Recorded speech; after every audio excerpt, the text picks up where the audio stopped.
በውስጣችን የሚኖረው መንፈስ በውጪ ከምንቀበለው መንፈስ የበለጠ ዋጋ አለው። በውስጣችን የሚኖረው መንፈስ በውጪ ከምንቀበለው መንፈስ ጋር ልናወዳደር አንችልም።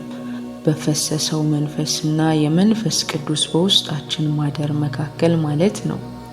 የመንፈስ መፍሰስ በውስጣችን የሚኖረውን መንፈስ ያህል የግድ አስፈላጊ ነው ሊባል አይችልም። እግዚአብሔር እኔን አገልጋይ ሲያደርገኝ ምሕረት አድርጎልኝ ነው። ይህ ግን ለመንፈስ ቅዱስ መፍሰስ ሳይሆን ለድል ነሺ ሕይወት ነው። በእርግጥ በተሰጠኝ አገልግሎት የመንፈስ ቅዱስ መፍሰስ ጉዳይ አነሳለሁ። በውስጣችን የሚኖረው መንፈስ በውጪ ከምንቀበለው መንፈስ ጋር በአንድነት ሲቀናጁ እጅግ ትልቅ ኃይል በውስጣችን አለ ማለት ነው።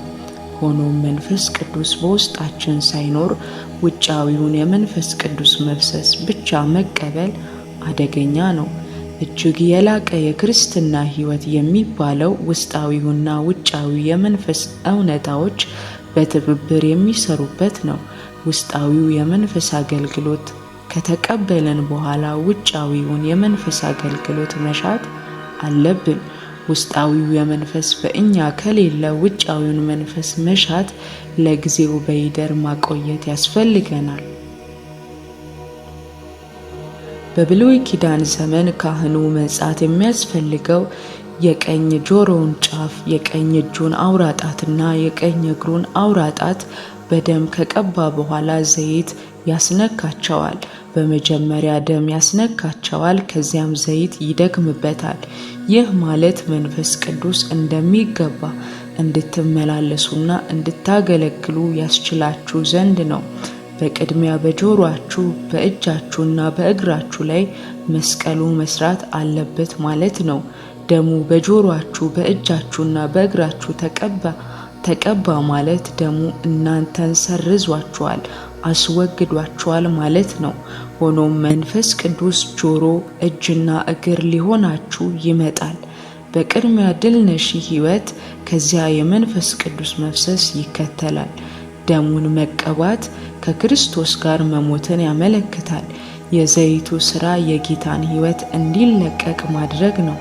ዛሬ ዘይቱ በራሳችን እንዲወርድ እንዲፈስስ እንጠይቃለን። ይሁን እንጂ ደሙ በእኛ ላይ ሳይሰራ ዘይቱ በእኛ ላይ ቢፈስ ወደ ትዕቢት ይመራናል። የቆሮንቶስ ቅዱሳን በውስጣዊ የመንፈስ ሙላት ሳይኖራቸው ነበር ውጫዊውን የመንፈስ መፍሰስ የተቀበሉት። ሥጋዊ አማኞች ነበሩ። ብዙዎች የመንፈስ ቅዱስን መፍሰስ ተቀብለው ውስጣቸው ግን በሕይወት የተሞላ አይደለም። ሕይወታቸው አልተለወጠምና በዓለም እንዳሉ ሰዎች ይመላለሳሉ። መንፈስ ቅዱስ በእነርሱ ላይ መፍሰሱ ከውስጣዊ ሕይወታቸው ጋር የተዛመደ አይደለም። ሰው የጸጋ ስጦታ በስቶለት በውስጡ ግን ድል ነሺ ሕይወት ላይኖረው ይችላል። ሕይወቱ ያነጻ ሰው ከውጭ የፈሰሰው መንፈስ በእርሱ ላይ መስራቱ በውስጡ አያነጻውም። ይሁንና ሰው ትክክለኛ ሕይወት ኖሮ ከውጭ የመንፈስ ቅዱስን መፍሰስ ከተቀበለ እጅግ የሚጠቅም ሰው ሊሆን ይችላል። መላውን አዲስ ኪዳን ስንቃኝ የቆሮንቶስ ቤተ ክርስቲያንን ያህል ዝቅ ባለ ሕይወት የምትመላለስ አጥቢያ ጉባኤ አናገኝም። ይሁንና ጳውሎስ እነዚህ አማኞች በውስጣዊ የምግባር ብልሽት ተነስቶም መንፈስ ቅዱስ በእነርሱ ላይ መፍሰሱን ለመካድ ወይንም ለመሰረዝ አልተፈተነም። የመንፈስ ቅዱስን መፍሰስ ለጉባኤያቸው የነበረውን ዋጋ አላቀለለውም። ይልቁኑ በውጫዊ ስጦታዎች በተፈጠረው ትርምስ ምክንያት ተገቢውን ሥርዓት ሊመልስ እንደሚያስፈልጋቸው ብቻ ነበረ ያመለከታቸው። በጉባኤው በርካታ ግርግር ቢኖርም ጳውሎስ ይህንን ነገር ከክፉ መንፈስ አሰራር ጋር አላዛመደውም። ሁሉን በአግባብና በሥርዓት እንዲያደርጉ ይመክራቸዋል። እኛም ይህንን ምክር መከተል አለብን። በእኛ መካከል አንዳንድ ወንድሞችና እህቶች ያልተለመዱ ሁኔታዎች ወይንም መገለጦች ሲታዩባቸው ሊመረመሩና ሁሉን በሥርዓት እንዲያደርጉ ሊታዘዙ ይገባቸዋል። አንዳንድ እንግዳ የሚመስሉ ነገሮች ስለታዩባቸው ብቻ ስህተተኞች ናቸው ብለን አንፈርድባቸውም። ይህን በምሳሌ እናብራራው። አንድ ሰው ወደ መኖሪያ ቤቴ ልብሶቼ ተዝረክርከው ቢያይና ከዚያ ተነስቶ የልብስ ቁምሳጥኔን ቁምሳጥን አይደለህም፣ ልብሶቼንም ልብሶች አይደላችሁም ብሎ ሊደመድም አይችልም። ይህ ሰው ሊል የሚችለው እነዚህ ልብሶች በስርዓት አልተቀመጡም ነው። ትርምስ በስርዓት ሊተካ ይችላል። ለዚህም ነገር ጳውሎስ በእነርሱ የሰፈነውን ትርምስና ሁከት አስወግዶ በስርዓት እንዲመላለሱ ሊያስተምራቸው ብቻ ጥረት ያደርጋል። ለምሳሌ በልሳናት ስለመናገር መመርመርን ያስቀምጥላቸዋል። የሚተረጉም ከሌለ በልሳን የሚናገር ዝም ማለት ይኖርበታል። ነቢያቱም በየተራ ይናገሩ። እንዲናገሩ የሚፈቀድላቸው ሰዎች ቢበዛ ከ2 ወይንም ከ3 መብለጥ የለባቸውም። ሌሎች ግን በጸጥታ ሆነው የመለየት ሥራ ይስሩ። ስለዚህ በአንደኛ ቆሮንቶስ ምዕራፍ 14 ትኩረት ሥርዓትን ስለማስፈን ነው። ይህ መንፈስ ቅዱስ ከፈሰሰ በኋላ ነገሮች እንደምን መልክ መያዝ እንዳለባቸው ማመልከቱ ነው። ስለዚህም እኛ የዛሬ ዘመን አማኞች ለአንደኛ ቆሮንቶስ ምዕራፍ 14 የበለጠ ትኩረት መስጠት ያስፈልገናል። በአንድ በኩል በድል ሕይወት መመላለስ መማር የግድ ያስፈልገናል። በሌላ በኩል ግን የመንፈስ ቅዱስ ስጦታዎችን መከታተል አለብን። በዚህ መንገድ ሕይወታችን በሚዛን መጠበቅ እንችላለን። የመንፈስ ቅዱስ መፍሰስ ጥቅሞች። የመንፈስ ቅዱስ መፍሰስ የሚያስገኝልን ጥቅሞች ምንድን ናቸው? የመንፈስ ቅዱስ በውስጣዊ ሥራ የበለጠ ዋጋ የሚሰጥ ከሆነ ይህ ውጫዊ የመንፈስ መፍሰስ ሥራ የሚያስፈልገን ለምንድን ነው? በውስጣቸው የሚኖረው መንፈስ ቅዱስ ስብዕነት የሚያውቁና ቅዱስ ሕይወት የሚኖሩ በዚህ ላይ የመንፈስ ቅዱስ መፍሰስ ጨምረው ቢቀበሉ ይህ የውስጣቸውን ቅድስና ለሌሎች እንዲያካፍሉ ይረዳቸዋል።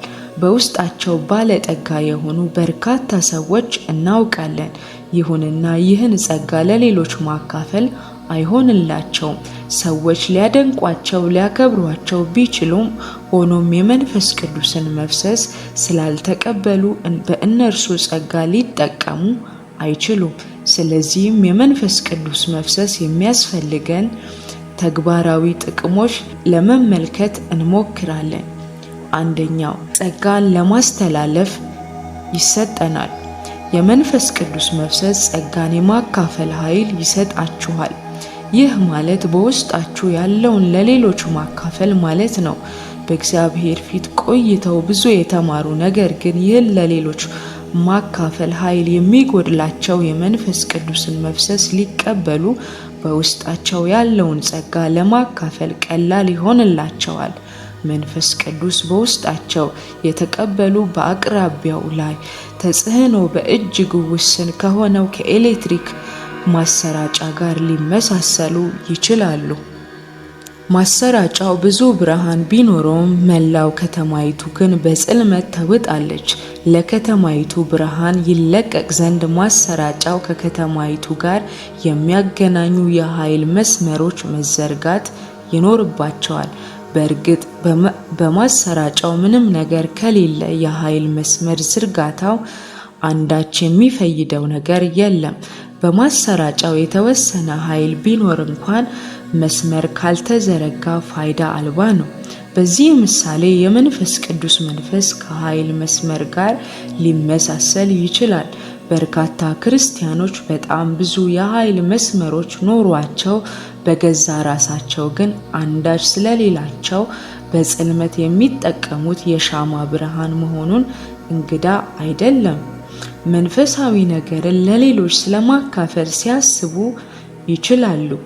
ሆኖም የሚያካፍሉበት አንዳች ነገር ስለሌላቸው ይህ ነው የሚባል ጠቀሜታ አያበረክቱም። ስለዚህም ከውጭው ከውስጥም መሞላት ያስፈልገናል። ድል ነሺ ሕይወት መኖር ስንጀምር በውስጣችን አንዳች ፍሬ ይኖራል።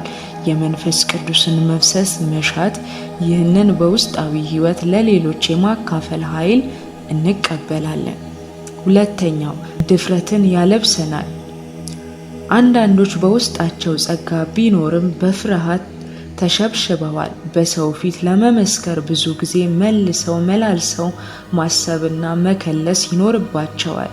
ሌሎች በጌታ ኢየሱስ በእውነት ቢያምኑበትም የምስክርነት ወረቀት ለሰዎች መስጠት ሲያስቡ ግን በፍርሃት ላብ ያጠምቃቸዋል።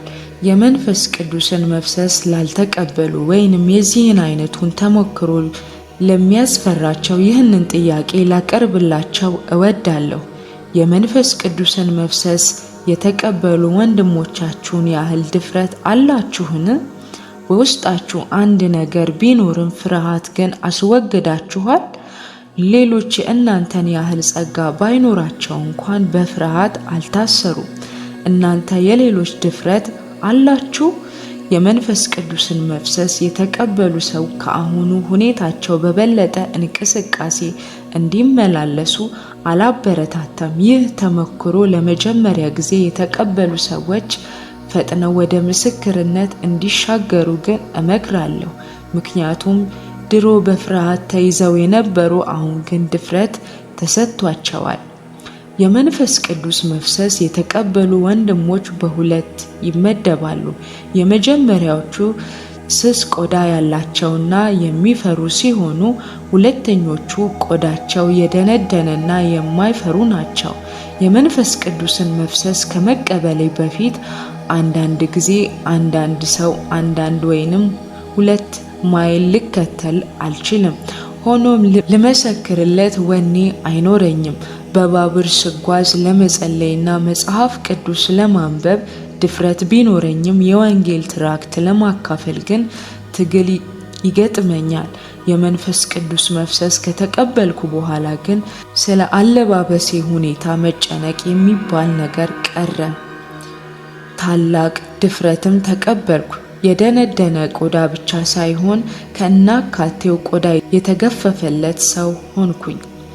ሶስተኛው አብዝቶ ስለ ራሱ ማሰብ ያስወግዳል። አብዝቶ ስለ ራሱ ማሰብ ለክርስቲያኖች አጉል ነገር ነው። በራሱ ላይ የሚያተኩር ሰው ጥሩ ይሁን አይሁን የአለባበስ ሁኔታ ያስጨንቀዋል። ሰዎች ምን ይሉኝ ይሆን የሚል ጉዳይ ትልቅ ጭንቀቱ ነው። ሰዎች በቤቱ ጋብዞ ሲሄድ ለጋባዦቹ ወንጌልን ለመስበክ ድፍረት አይኖረውም። አዲስ ሰው ቢመጣ በቅድሚያ ራሱን በሚገባ ሳያዘጋጅ ንግግር መጀመር አይሆንለትም። ይህ የሚሆነው ዘወትር ስለ ራሱ ብዙ ስለሚጨነቅ ነው። በጓዳው ብቻውን ሆኖ ለመጸለይ ባይቸገርም በጉባኤ ግን በጓዳው የሚሰማውን ያህል የጸሎት አርነት አይሰማውም። በጉባኤ ፊት ሲጸልይ ሰው አጉል ግምት እንዳይወስድበት ስለ ድምፁ ቃና፣ ስለ ቃላትና ስለ ሁኔታ ሁሉ እጅግ ይጠነቀቃል። እነዚህ ምልክቶች ጥልቅ የሆነ ስለ ራስ ማሰብና መጨነቅን ጠቋሚዎች ናቸው። የዚህ ሰው መንፈስ በነፍስ የተከበበች በመሆኗ አርነት የለውም። በአንድ ወቅት በአንድ ወንድም የእንግዳ መቀበያ ክፍል የህብረት ጊዜ ነበረን። በዚያ ህብረት መንፈስ ቅዱስ ፈሰሰና ሰው ሁሉ አርነት ወጣ። የዚህ አይነቱ አርነት እንዳሻን ለመመረን የምንለቀቅበት ሳይሆን የመንፈስ ቅዱስ አርነት ነው። አንዳንድ ጊዜ በህብረት ውስጥ ሰዎች እጅግ በጥንቃቄ ራሳቸውን ስለሚጠብቁ ቃል ለመተንፈስ እንኳን የሚደፍሩ አንድ ሰው የለም። እግዚአብሔር ኢቫን ሮቨርት በርካቶች ለማዳን ተጠቅሞበታል። ብዙዎች ስለሱ ሲናገሩ በምድር ላይ ስለራሱ ሁኔታ አንዳች ጨርሶ የማይጨነቅ ሰው ቢኖር እርሱ ነው ይላሉ። መሳቅ ሲያሰኘው ይስቃል። ሰዎችን አትኩሮ መመልከት ሲፈልግ ይመለከታል። ለእግዚአብሔር መንግሥት ሊሰራ የሚችል ሰው ለራስ ከመጨነቅ ፈጽሞ የጸዳ ሰው ብቻ ነው። ስለ ራሱ ከመጨነቅ አርነት ለመውጣት የመንፈስ ቅዱስ መፍሰስ ያስፈልገናል። አርነት የምናገኘው በሱ ብቻ ነውና። አራተኛ ድባብን ይለውጣል። በመንፈስ ቅዱስ የተሞላ ሰው ያለበት ድባብ መለወጥ ይችላል። ጸጥታ ሰፍኖበት የነበረ ክፍል አንድ ሰው ሲገባ ልዋጩ ጫጫታ የነበረ ጸጥተኛ ይሆናል። የዚህ አይነት ሰው በክፍሉ በሰፈነው ድባብ ላይ ተጽዕኖ ያሳድራል። ተጽዕኖ ማሳደር የተሳነው በሄድንበት ሁሉ መንፈሳዊ ድባብ ማስፈን ስለማንችል ነው። ሌሎች የሚያደርጉትን ብቻ እንመለከታለን። ከእነርሱ ተጽዕኖ በታች በመሆናችን በእነርሱ ላይ ተጽዕኖ ልናኖር አንችልም። የመንፈስ ቅዱስ መፍሰስ የተቀበለ ሰው ግን ባለበት ስፍራ ያለ ድባብ እንደራሱ ድባብ መለወጥ ይችላል። ድባብ ቀያሪዎች መሆን እንችል ዘንድ ሁላችን የመንፈስ ቅዱስን መፍሰስ መቀበል ይሁንልን። አምስተኛው ለአገልግሎት ኃይልን ይቀበላል። የመንፈስ ቅዱስ መፍሰስ ስንቀበል መንፈሳዊ ስጦታና የአገልግሎት ኃይል እንዲሰጠን መጠየቅ እንችላለን። ያለ መንፈስ ቅዱስ መፍሰስ ኃይል ሊኖር አይችልም። ለእግዚአብሔር መንግሥት ለመስራት ኃይልን የምንቀበለው እርሱን ስንቀበል ብቻ ነው። ይህ ከፍ ያለ ለውጥ የሚያመጣ ነገር ነው። ለአገልግሎት ኃይልን መቀበል ብንሻ የመንፈስ ቅዱስ መፍሰስ ያስፈልገናል። አንዳንድ ጥያቄዎችና መልሶቻቸው። ጥያቄ: በውስጣችን የሚኖረው መንፈስ በእኛ ላይ የሚወርደውን መንፈስ ያህል ለሌሎች ሰዎች በጉልህ የሚታይ ሊሆን ይችላል? መልስ: በጌታ ስታምኑ በውስጣችሁ የሚኖረው መንፈስ ትቀበላላችሁ። ይህ ለሌሎች ሰዎች ባያውቁትም እናንተ ግን ታውቁታላችሁ። መንፈስ ቅዱስ በውስጣችሁ ማደሩ የእግዚአብሔር ሥራ ነው።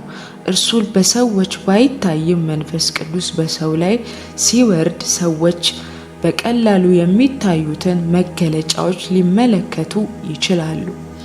ጥያቄ: የሐዋርያት ሥራ ምዕራፍ 8 መንፈስ ቅዱስ በሰው ውስጥ ስለማደሩ ይነግረናል?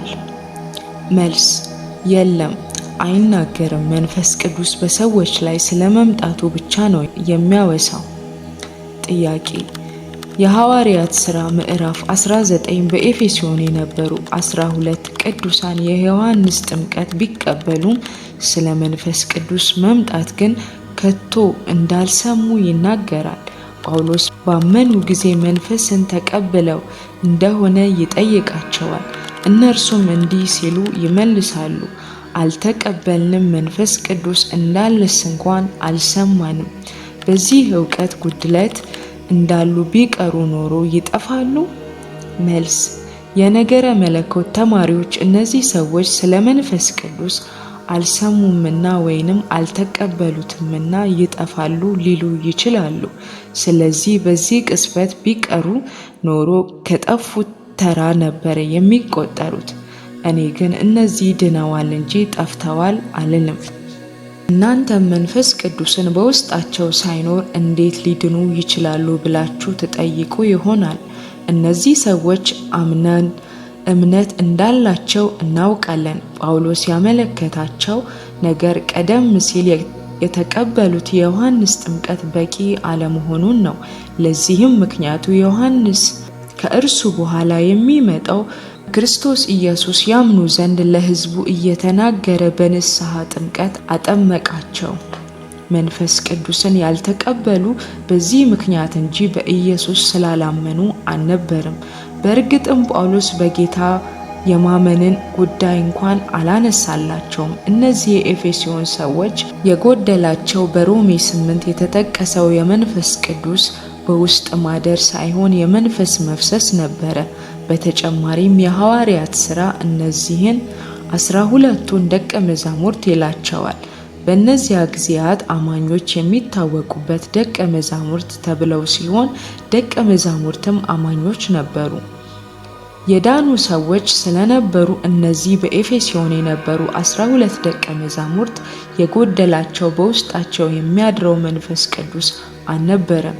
መንፈስ ቅዱስ በእነርሱ ላይ አልወረደም ነበረ። ይህንን በሚከተለው መንገድ ላብራራው።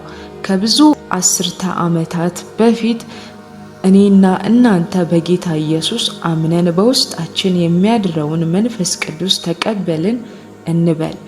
ኋላ ላይ በልሳናት መናገርና የትንቢት ስጦታዎች ተቀበልን፣ መለማመድም ጀመርን። ይህም የመንፈስ ቅዱስ መፍሰስ ነው። የመንፈስ ቅዱስ በውስጣችን ማደር በልሳን የመናገር፣ የትንቢት ወይንም የሌሎች ስጦታዎች ማስረጃ አያሻውም። እኔና እናንተ እነዚህ የመንፈስ ቅዱስ መፍሰስ ማስረጃ ስለሌሉ መንፈስ ቅዱስ በልባችን የለም ሊባል አይችልም። ከዚህ በተቃራኒ በጌታ ኢየሱስ ካመንንበትና በእርሱ ከተቀበልን ጊዜ ጀምሮ መንፈስ ቅዱስ በእኛ ውስጥ ይኖራል።